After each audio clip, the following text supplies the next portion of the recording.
ఇప్పుడే మనకు మరొక బ్రేకింగ్ న్యూస్తో మీ ముందుకైతే రావడం జరిగింది. జూలై నుంచి ఏపీలో రేషన్ పంపిణీలో సమూల మార్పులు. అవును, రేషన్ పంపిణీలో సమూల మార్పులు రాబోతున్నాయి.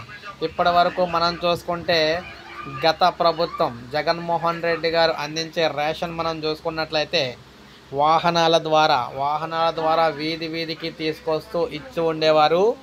అందులో ముఖ్యంగా చూసుకుంటే చాలా ప్రాంతాలకు కందిపప్పు అందేది కాదు, కొన్ని ప్రాంతాలకి గోధుమ పిండి అందేది కాదు, కొన్ని ప్రాంతాలకి చక్కెర అందేది కాదు.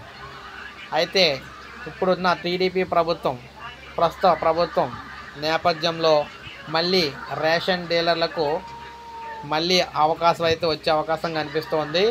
రేషన్ డీలర్ల ద్వారా మళ్ళీ రేషన్ పంపిణీ చేసే అవకాశాలు పుష్కలంగా కనబడుతున్నాయి. అయితే ఈసారి రేషన్ సరుకుల్లో భారీగా పెరగబోతున్నాయి. గతంలో ఏదైతే ప్రభుత్వం దాదాపు 8 రకాల సరుకులు అందజేస్తూ ఉండేదో అదేవిధంగా మళ్ళీ సరుకులు పెంచుతా అన్నట్టుగా తెలుస్తుందన్నమాట. అదే జరిగితే మళ్ళీ రేషన్ షాపుల ద్వారానే రేషన్ పంపిణీ చేసి మళ్ళీ భారీగా సరుకులు అయితే పెంచబోతారు. ఖచ్చితంగా అయితే రేషన్ పంపిణీలో మార్పులు అయితే చోటు చేసుకోబోతున్నాయి అన్నమాట.